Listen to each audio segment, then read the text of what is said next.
The Excel file and the PowerPoint slides used for this lecture are available on my homepage under the CSE 2111 link, and they're also available on Carmen and Canvas, which is the learning management system used by OSU. Please follow along with the PowerPoint slides as I talk about each subject. An Excel function is a preset formula that performs a calculation and returns that answer or the results in the cell. The syntax or the rules are the layout of the function. Equals function name, and then arguments surrounded by brackets. For example, here we have the sum function. Equals sum, left parenthesis, number 1, comma number 2, comma, ellipsis. When you see ellipsis, that means you can have many more arguments. And if you look on the help screen in Excel, you'll see how many arguments you can use. Notice that each argument is separated by a comma, and if the argument is optional, it will be surrounded by brackets. You can use the function wizard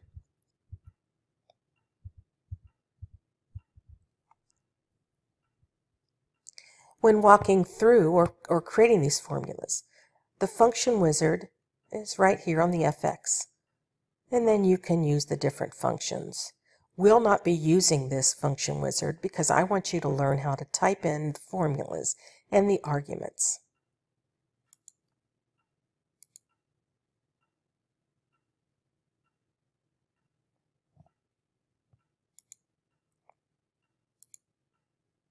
Here are some common functions and probably functions that you already know.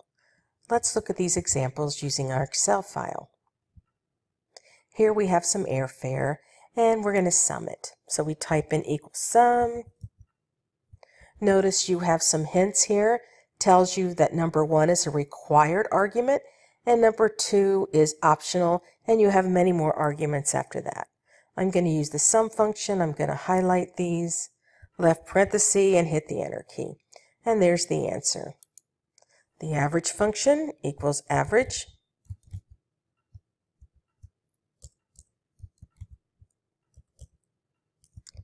By the way, this function is not case sensitive, at least the function name.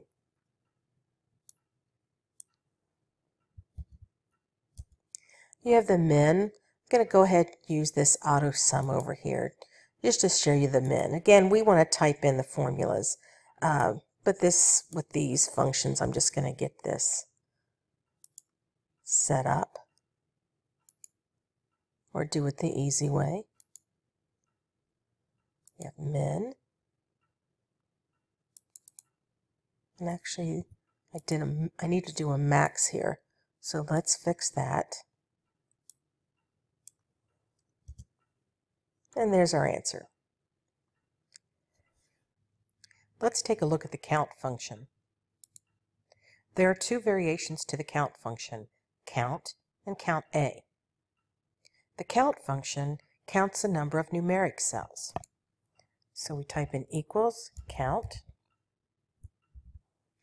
The range is B1 to B7. And there's your answer. 1, 2, 3, 4, 5. The count A function counts the number of non-blank cells. So if we type in equals count A, B1 to B7,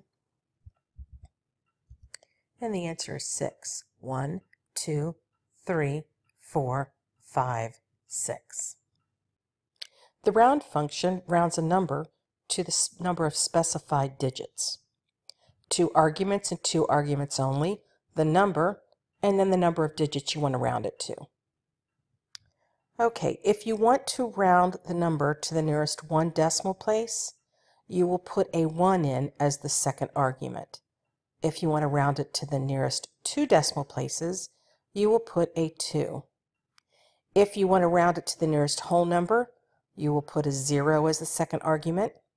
Nearest tens, -1, and nearest hundreds, -2.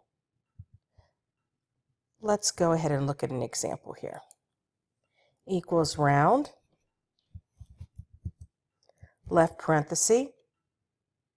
We're going to round the number in cell C2, comma, we're going to round it to the nearest 1 decimal place. I have the 1 here, so I can use that as the second argument. And then I'm going to copy this down, or fill handle it down. Here, I don't want to change the formatting, so I'm going to click on Fill Without Formatting. And if you notice, now each cell in this range is rounded to the nearest 1 decimal place, 2 decimal places, 0 decimal places, nearest 10, and nearest 100. Let's look at another example.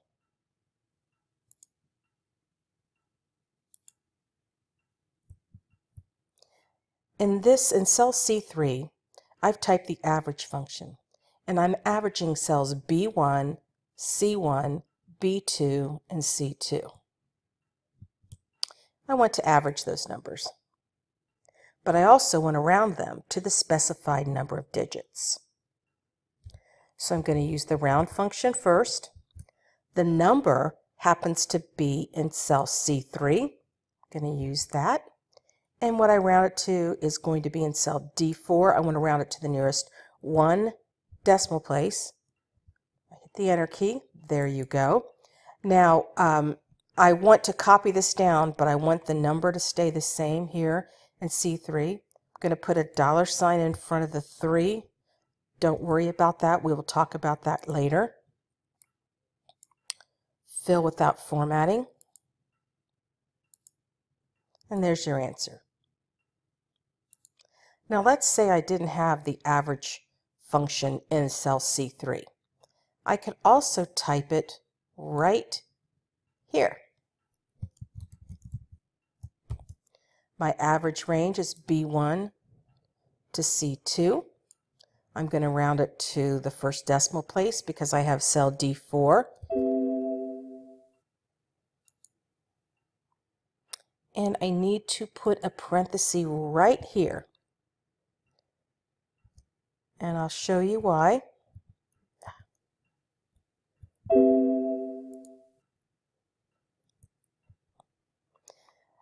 Because the average function begins with the parenthesis and ends with the parenthesis.